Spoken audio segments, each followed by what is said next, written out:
Donc, salut tout le monde. Aujourd'hui, en fait, celle-ci, c'est la première vidéo que je fais pour cette chaîne. Cette chaîne est dédiée surtout pour la révision des notes de cours qu'on apprend dans la technique de système ordonné de la première session. Donc, voilà. Ceci étant dit, dans cette vidéo, on va expliquer le concept de base des portes logiques. Parfait. Donc, pour les portes logiques, on va avoir deux options. Donc, après une petite pause, une coupure pour avoir eu le temps de dessiner ici, je vous explique. Donc, comme je viens de dire, on a deux types de portes logiques. En tout cas, pour le moment, c'est vraiment la base que je vous explique. Plus tard, il va y avoir d'autres types des portes qui vont rentrer en matière, mais pour le moment, on va focus sur la base qui viendra être les portes logiques et les portes OU. Parfait. Donc, pour comprendre un peu le concept, on va commencer par la porte E et après, on va aller voir la porte OU.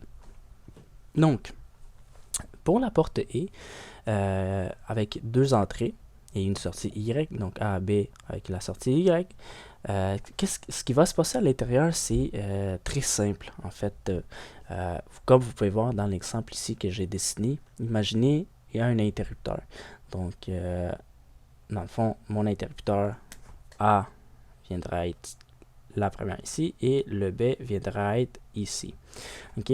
Et de ce côté, j'ai un 5 volts qui va aller partout. OK, 5 volts, 5 volts et 5 volts. OK. Donc, si mon entrée A est ouverte, est-ce que mon 5 volts va être capable de passer à travers? Eh bien, non. OK, donc ça va s'arrêter ici. OK, ça va s'arrêter là parce que elle ne peut pas traverser mon A. Parfait. Donc, par conséquence, à ma sortie, je vais avoir un 0. OK. Le cas suivant, donc la deuxième option, mon A est fermé, est fermé, mais mon B est ouvert. Donc, mon 5 volts va être capable de parcourir tout ce chemin jusqu'à arriver ici. Donc, il va faire tout ça. Et ici, il va s'arrêter parce que mon B, il va être ouvert. Donc, encore une fois, j'ai 0. Passons au cas suivant. Mon A est ouvert et mon B est fermé. C'est pas grave parce que mon 5 volts, il va s'arrêter jusqu'ici. Pas vrai? Eh oui. Donc, encore une fois, un 0. Mais regardez lorsque mon A et mon B sont fermés. Mon 5 volts peut parcourir ce chemin sans problème et arriver ici. Donc, ça me donne un 1. OK? Donc, ce système fonctionne un peu avec le concept du système binaire. Le système binaire, c'est très simple. Vous avez des 1 ou vous avez des 0. C'est tout simple que ça. Donc, nous, par exemple, lorsque on compte de 1 jusqu'à 10 ou de 50 jusqu'à 1 million, peu importe, nous, on va utiliser un système qui va s'appeler le système décimal. Donc, 10. Dans ce cas-ci, c'est le système binaire qui vient des 2. Okay? Donc, soit les 0, soit les 1. 0 veut dire négatif, le 1 veut dire positif. Parfait, c'est tout ce que vous avez besoin de comprendre. Donc, sachant ça, on voit que dans toutes les situations, sauf pour celle-ci, donc ces trois situations-là, j'ai un cas qui est négatif. OK? Donc, mon 5 volts n'est pas capable d'être passé à travers. OK?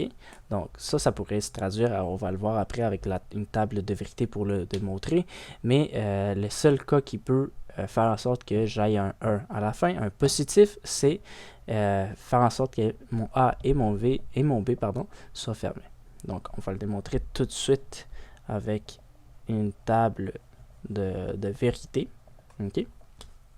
Donc, dans ma table, j'ai A, j'ai B comme entrée et j'ai une sortie Y. Parfait. Donc, pour savoir combien d'options possibles je vais avoir, il suffit tout simplement de faire un calcul très simple. On fait 2 à la n, n étant les nombres d'entrées dans mes portes. Dans ce cas-ci, on a A et B, donc 2.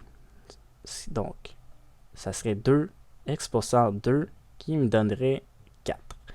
Donc, j'ai 1, 2, 3 et 4. Parfait. Donc, pour avoir toutes les options possibles dans ce que je viens de dessiner ici, c'est très simple. On y va avec 0, 1, 0, 1 et 0, 0, 1, 1. Et c'est comme ça que vous pouvez voir qu'on a toutes les options possibles. Donc, 0, 0 me donne 0. C'est celle-ci ici. OK? 0, 0 égale 0. 0, 1 viendra être celle-ci. Donc, 0, 1 me donne 0 ici. Je m'excuse ici. Bon.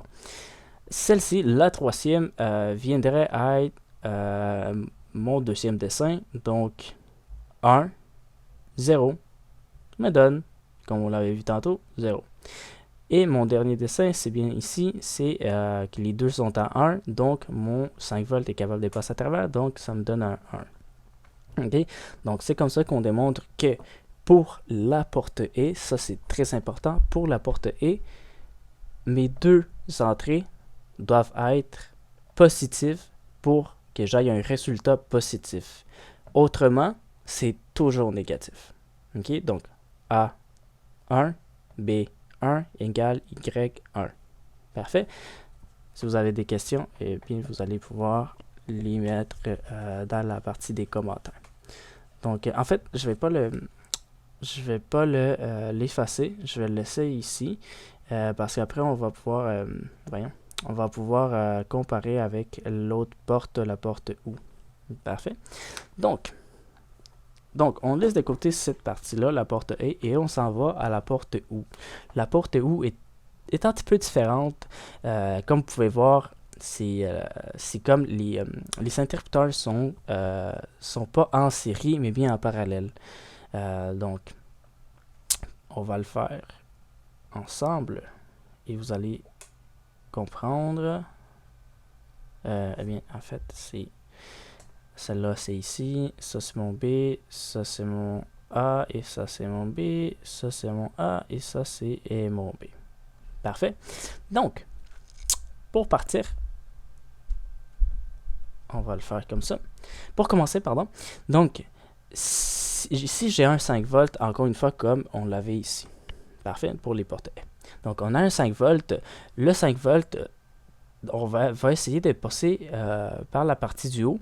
Il va se trouver avec une porte A, une entrée A, pardon, qui va être ouverte. Donc, mon 5 volts ne va pas être capable de passer par ici. OK? Ça représente un 0. Si on s'en va vers le bas, mon entrée B est encore aussi ouverte. Donc, mon 5 volts ne va pas être capable de passer à travers. Par conséquent, je vais avoir un 0. OK? De l'autre, dans mon deuxième dessin, on voit que mon entrée A est fermée. Donc, mon 5 volts peut passer à travers. Donc, ça me donne un 1. Même si mon B est ouvert, c'est pas grave. Mon 5 volts va trouver le chemin pour passer à travers. Et ce chemin-là, c'est le A.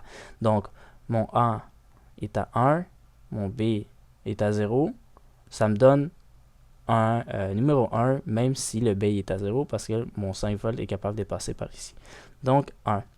Suivant le même concept, ici, je vois que mon A est ouvert, mon B est fermé. Mon 5 volts ne va pas être capable de passer par le A, donc il va passer par le B. Donc, 0, 1. Ça va me donner un 1, parce qu'il va être capable de passer par ici. J'espère que j'illustre bien, que c'est quand même très facile de comprendre. C'est quand même la base de tout ce qu'on apprend dans notre technique. C'est comme ça qu'on commence d'ailleurs à comprendre tous les concepts de l'électronique. Mais bref.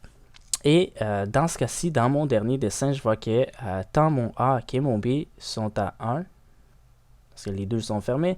Donc, mon 5 volts ne va vraiment pas avoir de problème parce qu'il va pouvoir passer soit par les A, soit pour les B, et même les deux en même temps. Donc, ça me donne un 1. OK? Donc, si vous êtes vite, vous allez très vite comprendre que si je fais ma table de vérité, j'espère que vous voyez dans la caméra, que c'est pas trop petit. Si je vais dans ma table de vérité, il va falloir établir mes options.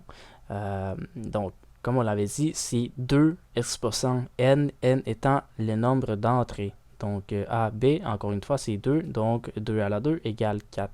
Donc, 0, 1, 0, 1, 0, 0, 1, 1. C'est exactement les mêmes options que j'ai ici. OK? Pour mes portées.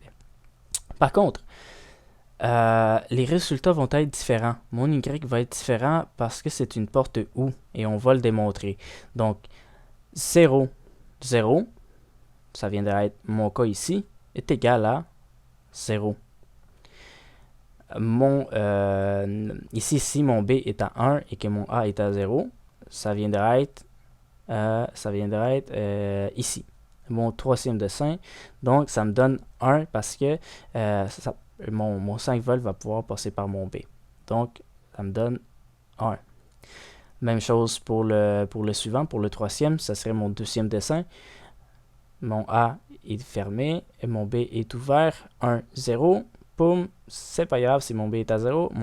Mon A est à 1. Donc, j'ai un 1 comme résultat. Et si les deux sont fermés, mon 5 volts peut passer par n'importe où. Donc, ça me donne un 1. Donc, je veux vraiment mettre l'accent sur mon tableau de vérité parce que je veux vous montrer la différence. Donc, dans ce cas-ci, dans ma porte E, on voit très facilement que j'ai 0, 0, 0, 1. Et dans la porte où j'ai 0, 1, 1, 1. OK? Avec les mêmes types d'options, j'ai deux résultats totalement différents. OK? Donc, c'est vraiment simple à comprendre. Pour la porte E, si on veut résumer ça dans une phrase, ça viendra être pour ma porte E, mes deux entrées doivent être à 1 pour que mon Y soit 1. Dans la porte OU, ou moins une entrée doit être 1. Vous le voyez bien là. Ici 0, 0, 0. 0, 1, 0. Même si j'ai un 1 ici, ça me donne 0 pareil. Le seul cas où que j'ai 1, comme dans ma table de vérité, et lorsque mon A et mon B sont à 1. Donc, les deux entrées doivent être à 1. L'autre bord, dans la porte OU, 0, 0 est égal à 0. 0, 1, j'ai seulement un numéro 1. Et ça me donne déjà comme résultat dans la sortie Y, un numéro 1, un positif. Donc, même chose ici. Et bien sûr, lorsque mes deux sont 1, ça me donne 1. Donc, voilà. Donc, j'espère que ça résume un peu la base du concept des portes logiques. Encore une fois, c'est la base de ce qu'on apprend dans la technique. Et plus tard, on va avoir d'autres concepts qui vont être un peu plus, comment le dire, plus intéressants. OK? Donc, voilà. Donc, sur ce, je vous souhaite une bonne journée. Si jamais vous avez des questions, vous pouvez toujours laisser des commentaires et je vais essayer d'aller répondre. Mais ça, c'est tout simplement dans le but d'aider ceux qui veulent apprendre un peu tout ce domaine de l'électronique. Parfait. Donc, voilà. Sur ce, bye bye.